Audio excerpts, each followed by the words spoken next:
Welcome to Seductive Chronicles. If you're new here, don't forget to like the video, share your thoughts in the comments, and subscribe to stay updated with our latest soul-stirring stories.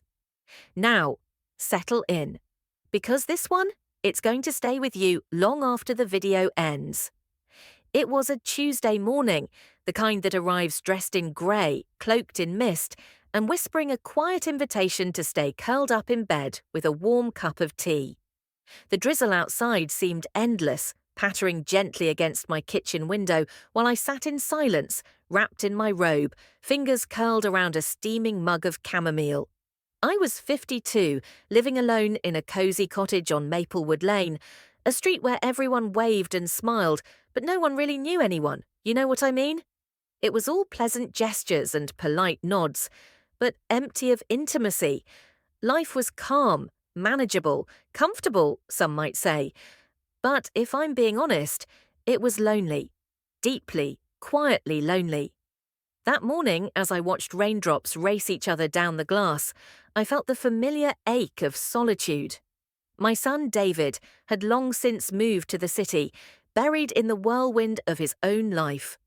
My friends, scattered, busy, consumed by children, spouses, and careers. I had long ago stopped waiting for the phone to ring, so when the knock came at the door, it startled me. I wasn't expecting anyone. Curious and a little cautious, I set my mug down and made my way to the front door. When I opened it, there stood Henry Thompson, my neighbour from 2 doors down.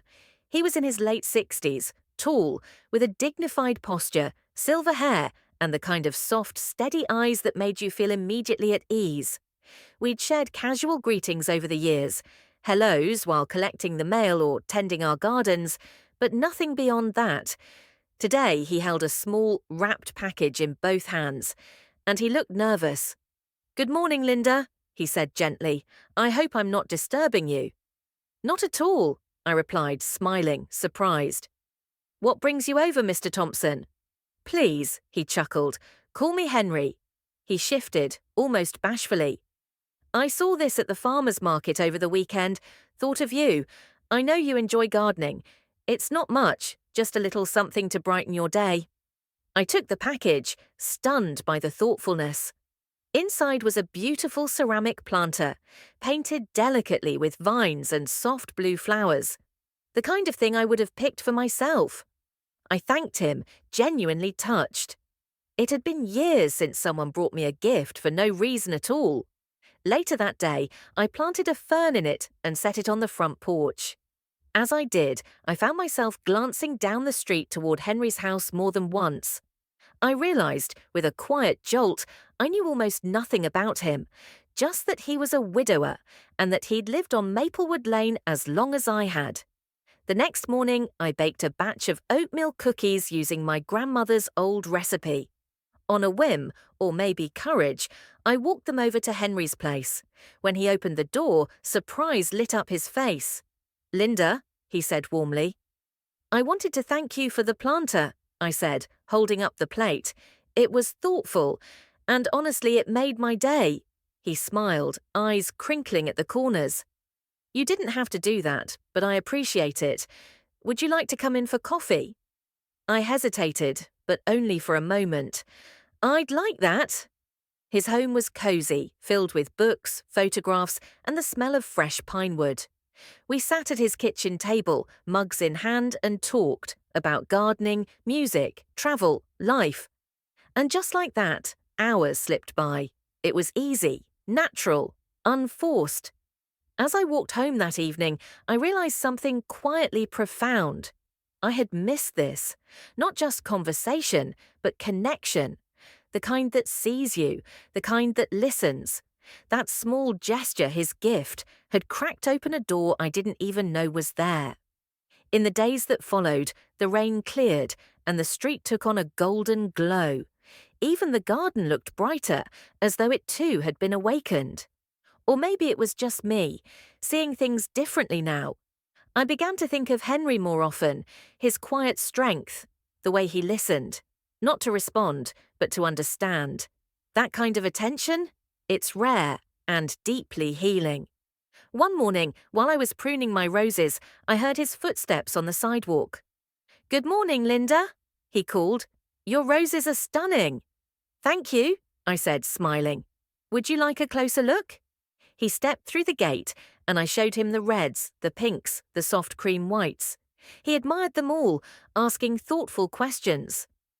"You know," he said, "I've always wanted a garden like this, but I've never had the patience." "It's not so much patience," I replied. "It's love, a little care every day." He grinned. "Think you'd teach me a thing or two?" I nodded. "Why don't you come by tomorrow morning?" His eyes lit up. "I'd like that." The next day, Henry arrived on time, dressed in worn jeans and a flannel shirt. I handed him a pair of gloves and we got to work. As we dug, planted and laughed under the soft morning sun, something shifted. The air between us had a rhythm now, unspoken but alive. Day by day, that rhythm grew stronger. Our gardening sessions became routine. Mornings spent in each other's yards turned into shared lunches, stories about our pasts, quiet laughter over coffee. He told me about Margaret, his late wife, about how much he loved her, missed her.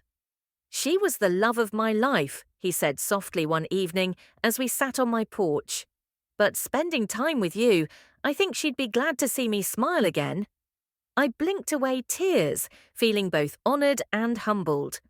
I had never imagined being that light in someone else's life, but Henry was becoming that light in mine. And then came the storm. It was late September. The weather had been strange, warm, heavy. That night, thunder rolled in slow and low. Lightning flashed across the sky, and then darkness. The power cut out just after sunset. I lit candles, tried to read, but an uneasiness settled in my chest. Then I heard it, a loud crack, wood splintering, something massive crashing down. Heart pounding, I threw on my raincoat, grabbed a flashlight, and ran into the storm. My instincts took me to Henry's, and my worst fears were confirmed. A giant oak tree had been struck by lightning and had crashed through his living room roof. I pounded on his door. "Henry!" He opened it, eyes wide, shaken, but safe.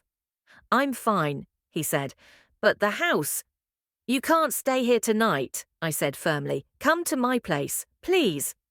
That night, after helping him gather essentials, his medication, a few clothes, a photo of Margaret, we walked through the storm to my home. I gave him a towel, dry clothes, and made tea. We sat on the couch, listening to the rain and the fire crackling softly beside us. "This reminds me of a night with Margaret," he said, voice low. "We didn't have much, but we had each other. That was enough." He looked at me, and in that moment, something passed between us, quiet and tender. "You remind me of her," he added. I smiled, cheeks flushing. "Henry," he reached for my hand, warm and steady. "These months with you," he said, voice trembling slightly, "have brought life back into my world. I don't want to lose that." My heart swelled. "You've done the same for me," I whispered. "I didn't know I needed someone until you were there." And just like that, we found peace in the middle of a storm. The next morning dawned clear and golden, a day made for second chances, fresh starts. We sat at my kitchen table sipping coffee, watching sunlight spill across the floor. "I should call the insurance company," he said. "We'll handle it," I replied, reaching across the table. One step at a time. The following days were a blur of repairs and sorting, calls and cleaning. But through it all, we grew closer. One evening, as the sun painted the sky in fiery colours, Henry turned to me and said, "I've been thinking. I don't want to waste any more time. I want to be with you, if you'll have me." Tears welled up, and I smiled. "I feel the same. I think I have, for a while now." We walked hand in hand through the neighbourhood as autumn settled in. The world felt different, warmer, safer, full of possibility. "I think Margaret would have liked you," he said one day quietly. "Really?" I asked, surprised. "She said I needed someone with fire in their spirit. You have that and more." He stopped, took both my hands, and looked into my eyes. Linda, I know we're not young anymore, but I want to spend every one of my remaining years with you. I smiled through tears. I want that too, Henry, more than anything. And there, beneath a fiery maple tree, he kissed me. A gentle, steady promise of all the days to come. Sometimes love doesn't knock when we're young and ready. Sometimes it arrives later, quieter but deeper. After life has weathered us, softened our edges, taught us what really matters, and sometimes the most unexpected kindness blooms into the most beautiful love. Thank you for watching Seductive Chronicles. If this story moved you, let us know in the comments. And if you're craving more tales of love, longing, and life's unexpected turns, hit that subscribe button. Until next time, take care of your heart, because sometimes it's the quiet stories that stay with us the longest. Star.